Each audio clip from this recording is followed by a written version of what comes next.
lanjutkan di video pembelajaran kedua, masih di materi nilai ekstrim dan metode pengali Lagrange. Nah, kalau nilai ekstrim tadi kita tentukan untuk melihat apakah suatu titik itu menjadi nilai paling minimum atau nilai maksimum dari sebuah fungsi dua variabel. Untuk metode pengali Lagrange yang mau kita tentukan adalah menentukan nilai ekstrim dari suatu fungsi dengan kendala, ya. Jadi mungkin kalian pernah mempelajari gini. Ada lahan parkir. Lahan parkirnya ini hanya bisa diisi oleh sekian mobil dan sekian sepeda motor. Kemudian karcis yang ditarik untuk sepeda motor 2.000 per buah sepeda motor, sedangkan untuk mobil 3.000 buah sepeda motor. Jika lahan parkirnya hanya seluas misalkan 100 meter persegi, maka bagaimanakah cara tukang parkirnya untuk mendapatkan pendapatan yang paling tinggi tanpa kita menentukan letak-letak parkiran sepeda sebelah mana, mobil sebelah mana. Jadi bebas, kalau kita bisa naruh sesuka kita tanpa melihat bagaimana cara keluar masuknya ya, maka kita bisa gunakan ini nilai ekstrim dengan kendala. Itu contoh yang fungsi satu variabel ya, fungsi satu variabel bisa itu dibuat dua variabel juga bisa sih sebetulnya, yang kasus lahan parkir tadi. Contoh sederhananya ya. Nah, jadi yang mau kita tentukan adalah menentukan nilai ekstrim tapi ada kendala. Kalau tadi adalah nilai ekstrim tanpa kendala. Jadi kalau ditanya tentukan nilai ekstrim dari sebuah fungsi, titik, artinya kalian cukup gunakan pencarian titik stasioner, kemudian cek dengan uji turunan parsial kedua. Tetapi jika diminta untuk mencari nilai ekstrim dari suatu fungsi dengan kendala, maka kita bisa gunakan metode pengali Lagrange, gitu ya, metode pengali Lagrange.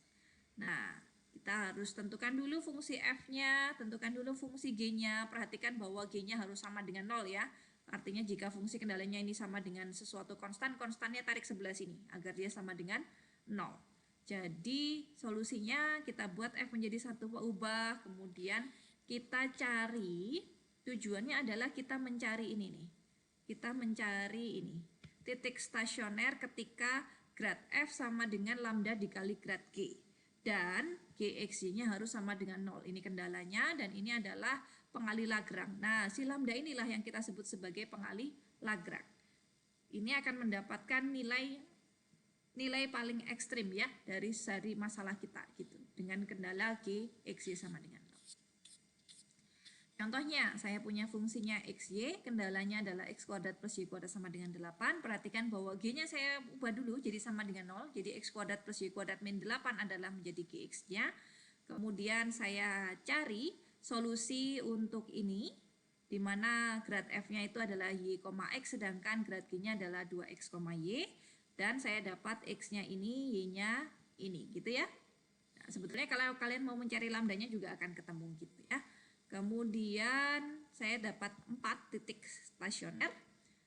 Saya evaluasi setiap titik stasioner nilai fungsinya dan saya bisa simpulkan.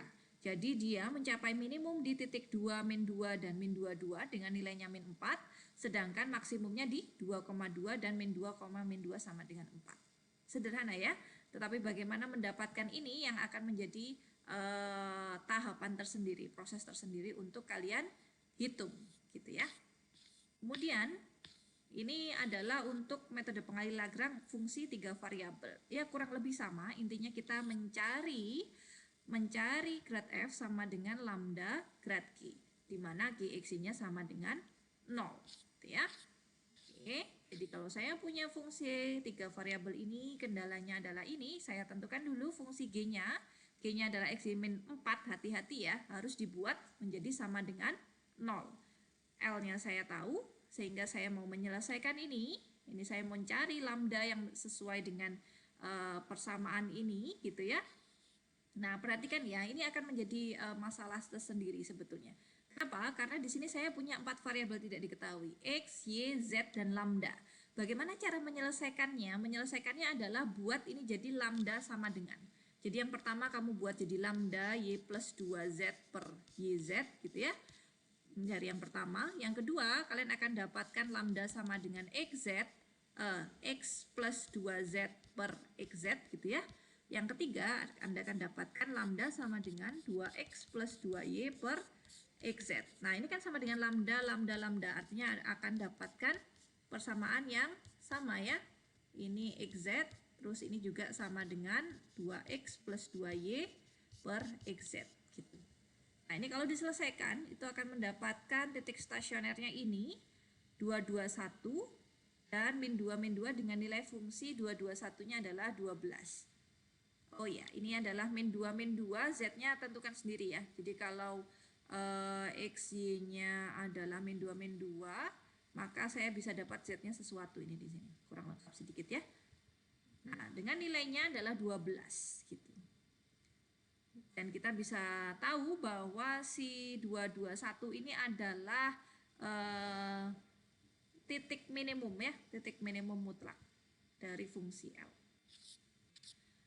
Coba ini bisa dicoba ya, latihan soal yang ketiga untuk metode Lagrange. Nah, ini adalah salah satu aplikasi dari nilai ekstrim. Jadi, kita bisa menentukan juga masalah produksi. Ini seringkali hal yang ketika berada di industri gitu ya. Ketika berada di industri, misalkan saya punya dua jenis, saya CEO suatu industri rumah tangga katakan, maka saya punya produksinya ada dua jenis barang yang saya produksi. Barang jenis 1 harganya 30.000 per kodi, yang jenis 2 40.000 per kodi. Sedangkan yang dijualnya, jadi ini biaya produksinya ya, sedangkan biaya jualnya saya belum tentukan. Saya mau tentukan itu biaya jual biar saya bisa dapatkan laba gitu ya, laba dari produksi saya setiap hari gitu ya. Nah, jadi barang jenis 1X, barang jenis 2 saya jual Y yang masih mau saya cari. Dan setiap hari saya bisa lihat bahwa terjualnya itu ada, kalau barang jenis 1 itu 70 min 5X plus 4Y. Dapatnya dari mana ini Bu? Ini dari hasil riset ya, riset. Jadi tentu sudah ada barang yang berhasil dipasarkan dan setiap bulan atau setiap minggu atau mungkin setiap hari kita lakukan perkiraan berapa banyak yang terjual dan kita lihat kaitan antara X dan Y sehingga kita bisa perolehlah itu banyak yang terjual terhadap fungsi XY. Nah, sedangkan yang barang jenis 2 yang terjual sebanyak ini. Pada saat ini barang 1 dijual dengan 50.000, barang jenis 2 dijual 56.000. Tentukan laba hariannya. Lalu jika barang 1 saya naikkan 1.000, barang jenis 2 tetap, kira-kira saya akan untung dibandingkan yang dijual ini atau akan lebih rugi. Kemudian yang C, kalau barang jenis 2 yang saya naikkan jadi 2.000, naikkan 2.000 ya harganya, sedangkan harga barang jenis 1 tetap, apakah saya juga masih dapat untung? Untung saya kira-kira naik atau berkurang.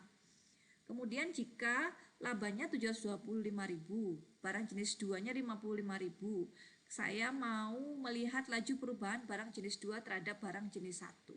Jadi ini melihat pengaruh dari barang jenis 1 gitu ya, harga dari barang jenis 1 terhadap harga barang jenis 2.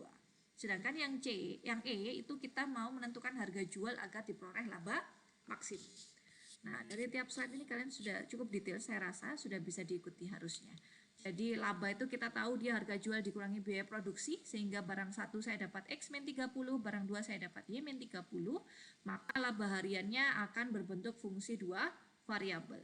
Nah, kalau laba saat ini adalah laba saat ini artinya harga barang 1 kan 50 ya, harga barang 2 56. Saya akan dapat labanya 688. Substitusikan saja 50 dan 56 ke PXY kan. Kalau barang jenis 1 naik 1000, barang jenis 2 tetap, maka saya bisa dapat ini ya, laju perubahannya sebanyak 35, dan turunan parsial P terhadap X itu bisa saya dapat ini dihitung, itu kita juga dapat 40 gitu ya. Perhatikan bahwa turunan parsial di 50,56 adalah hampiran untuk L. Jadi kita bisa menghampiri nilai L ini dari turunan parsial. Bu, jauh Bu, 35 sama 40, yaitu kenapa dibilang menghampiri ya, menghampiri. Nah, jadi kalau L ini adalah laju perubahan terhadap perubahan harga, sedangkan turunan parsial P terhadap X adalah laba marginal. Laba marginal dari apa? Laba batas gitu ya, laba marginal ketika Y-nya tetap, ketika barang 2 harganya tetap. Sama dengan C, jadi kayak saya bisa dapatkan hampiran ini ya, hampirannya L ini dari do P per do L, do P per do Y ya, do P per do Y, di mana ini kita sebut sebagai perubahan dari laba yang kita peroleh ketika barang jenis 2 naik dan barang jenis 1 tetap. Barang jenis 2 naik 2000, barang jenis 1 tetap. Sedangkan min 44 adalah menjadi laba marginal dari P dan dengan X tetap. Artinya kalau perubahan yang di sini negatif artinya apa? Ketika kita menaikkan harga barang jenis 2 2000 sedangkan barang jenis 1 tetap, ternyata laba kita malah berkurang.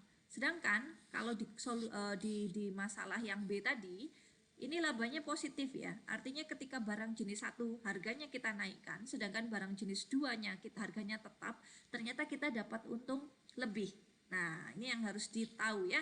Jadi tidak hanya feeling gitu ya, kita bisa mainkan sedikit dengan menggunakan pengetahuan yang sudah kita peroleh. Yang ini adalah melihat laju perubahan barang jenis 1 terhadap barang jenis 2 ya, ini tinggal diikuti ya.